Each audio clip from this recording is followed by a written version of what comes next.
any point, yes, any point has to have x first.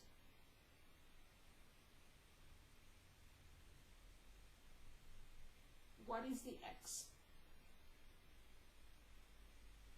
It doesn't be 0, exactly 0, -4. So you understand that this point is 2, 0, and this one cannot be -4, 0, because -4, 0 is here. So it's 0, -4. Do we understand this? Yes. Perfect. Let's choose another one and identify x and y intercepts, please. Choose any problem you would like from 41. We just did 41. Please choose another. Which one? 43. We want to look at 43. Perfect. On 105.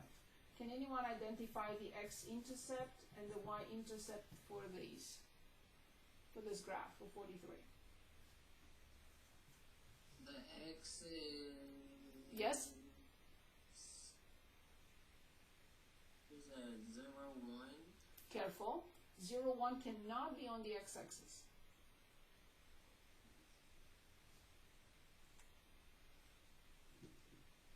One 0.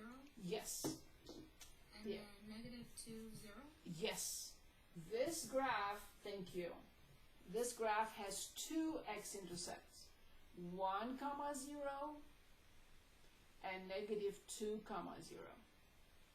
So a graph can have more than one x-intercept, but it will never, if it's a function, it will never have more than one y-intercept.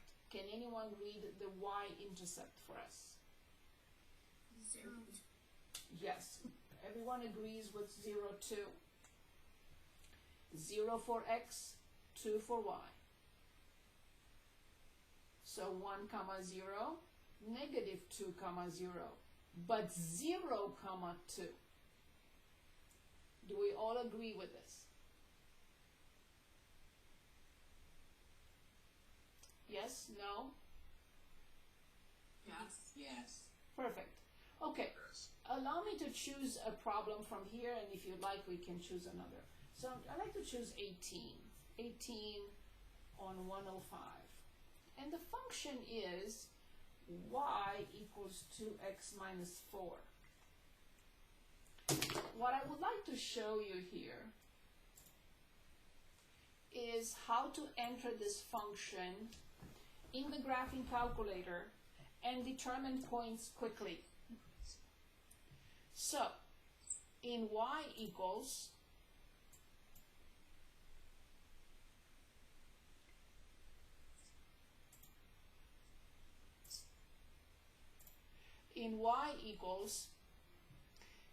you clear if you have anything in there. I was working with other students, so that's why I had something in y equals. So you go here to y equals, you clear if you have anything, and then you enter 2x minus 4.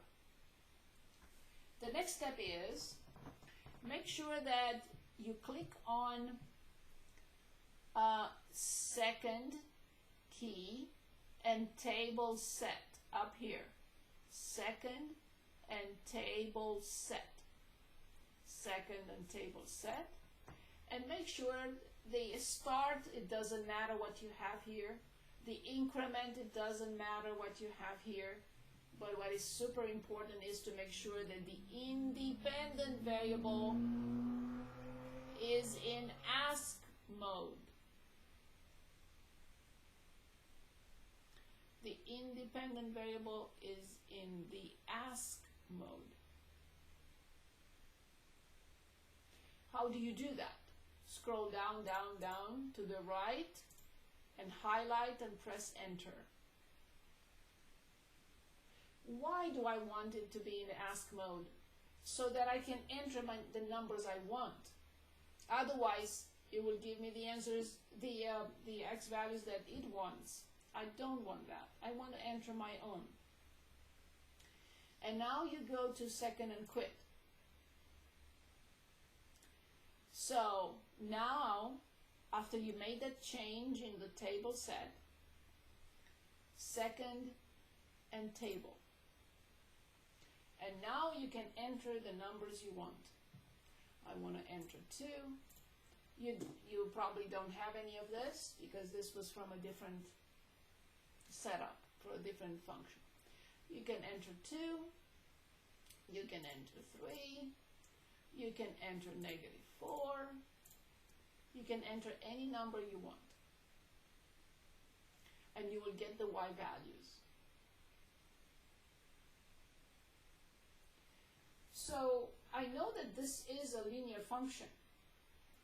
How do I know it's linear? Well, x and y have power 1, no products of variables, and so on and so forth. So you will always be able, moving forward, to identify this as a linear function.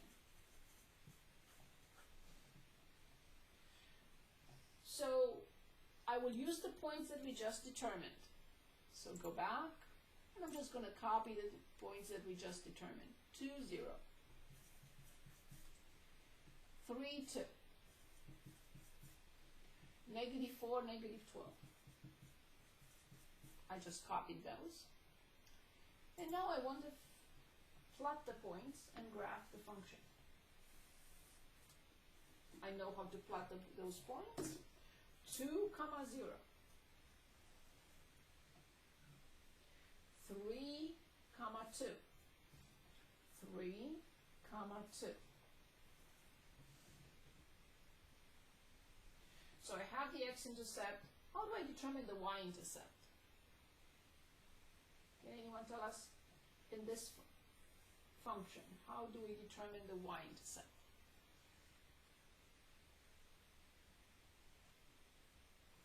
For the y-intercept, how much is x? Always. We had several examples with the y-intercept. 0. Yes. Can you plug in 0 here and tell me what you get?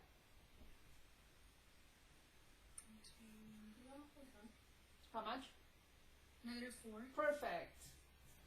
1, 2, 3, 4.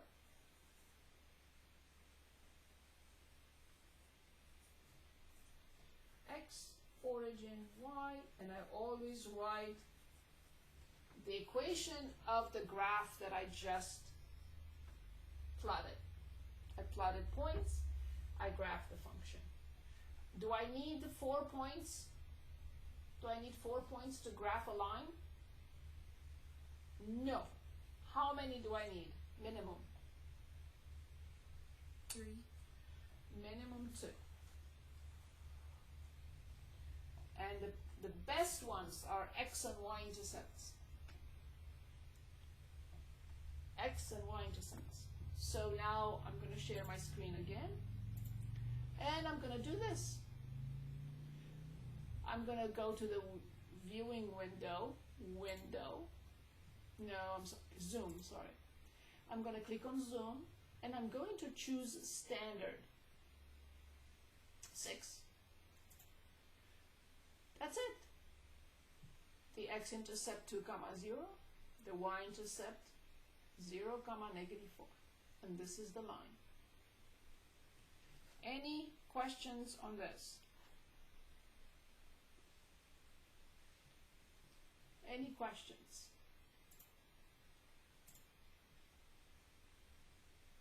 That's all I needed from here.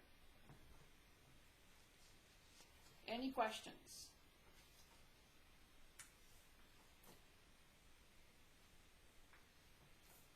Okay, since we are talking about linear functions and linear equations, let me move on to page 8. Let's talk about solving linear equations. First of all, they are of 3 types. 3 types.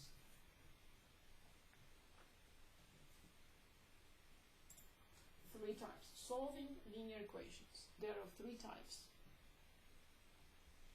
One of them is called conditional.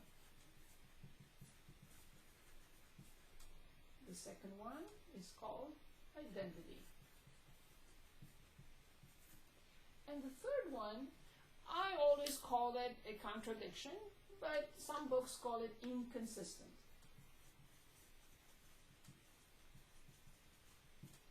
I'm going to put in parentheses, contradiction.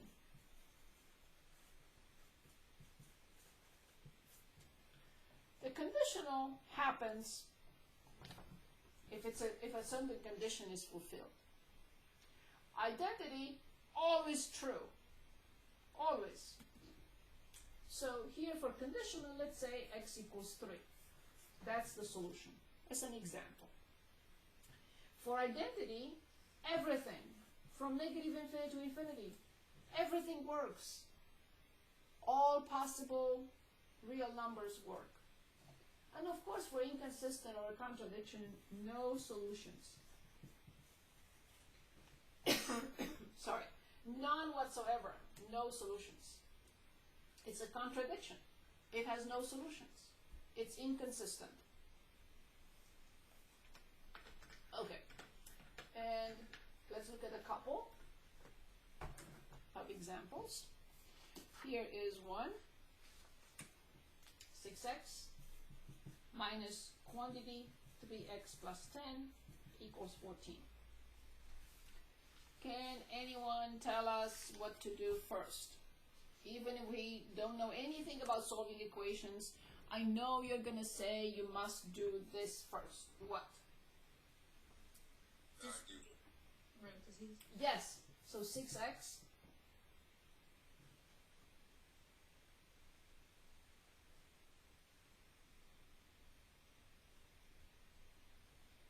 anyone?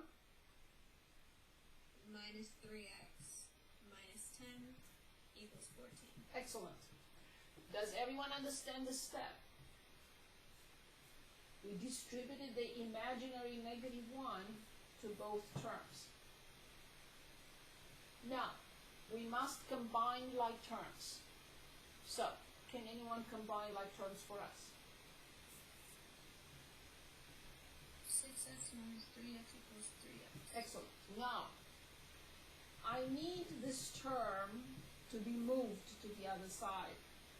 I know you're used to writing plus plus. There's no need for that. This term is a negative term. When I move it to the other side, it becomes positive, because it's negative on one side. So when I move a term from one side to the other, I only change its sign, regardless of the direction. From left to right or from right to left, I only change the sign. So negative 10, when I move it to the other side, becomes positive 10. 14 plus 10 is 24. What do I need to do next to solve for x? Divided by 3. Perfect. So x equals 8. I have a question. Is this true? I don't know. But it's a very easy step, a very quick step to go back and check. 48 minus 24 plus 10. Does it equal 14? If I say yes, then I'll say yes. If I say no, then I'll say no. 24 plus 10 is 34. 48 minus 34, yes. 48 minus 34 is 14. Now I know that this is correct. I don't need anyone to stop by and say good or bad. Any questions? Any questions? Okay, this is the last question of the day. We have more, I have more to explain. I'd like to go to fractions and so on and so forth. But for you right now, for the last question. And then you're free to go after you enter the answer. Oh, no, don't go, because I would like to solve it with you. So 3, quantity, 3x plus 5 minus 7 equals 89.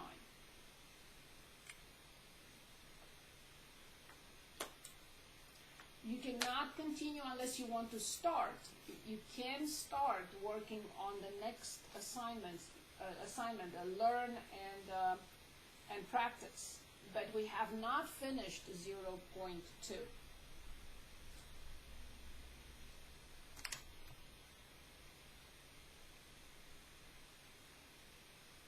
You can start it if you want to.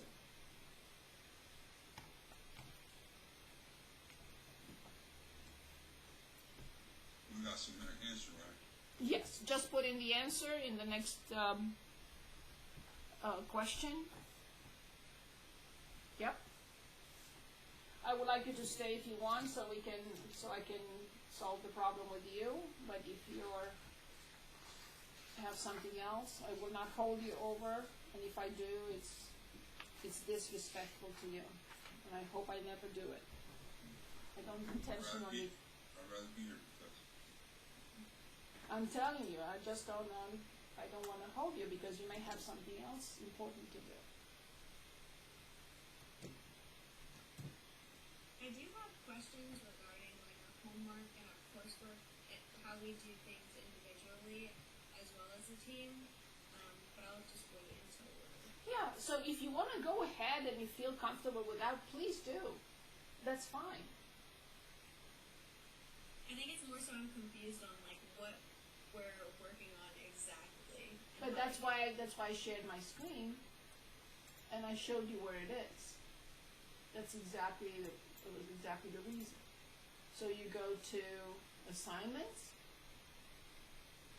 and at the very top you will see the assignments that I mentioned that we finished the material for. We studied the material.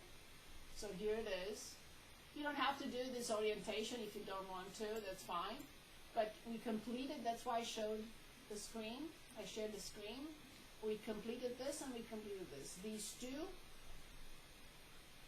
each class I will tell you what we completed. So, learn 0.1 and practice 0.1 have to be completed between now and 6:30 on Wednesday. You can start this,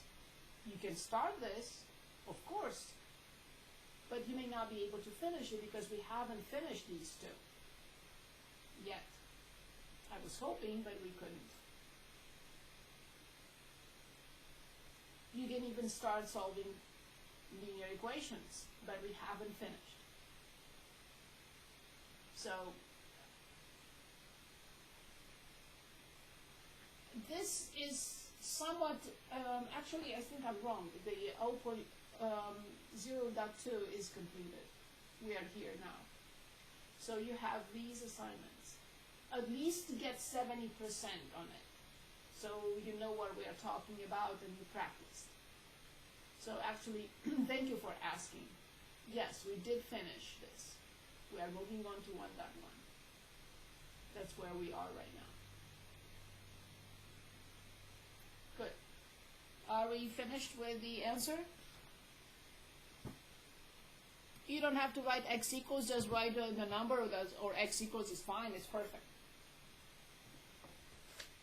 That's perfect. Okay, so because we ran out of time, just allow me to complete this. So 9x plus 15 minus 7 equals 89. So 15 minus 7 is 8. It's positive. I move it to the other side, it becomes negative. 89 minus 8. 9x equals 81, so x equals 9, indeed, as you wrote. Perfect. Thank you. I promise not to hold you over.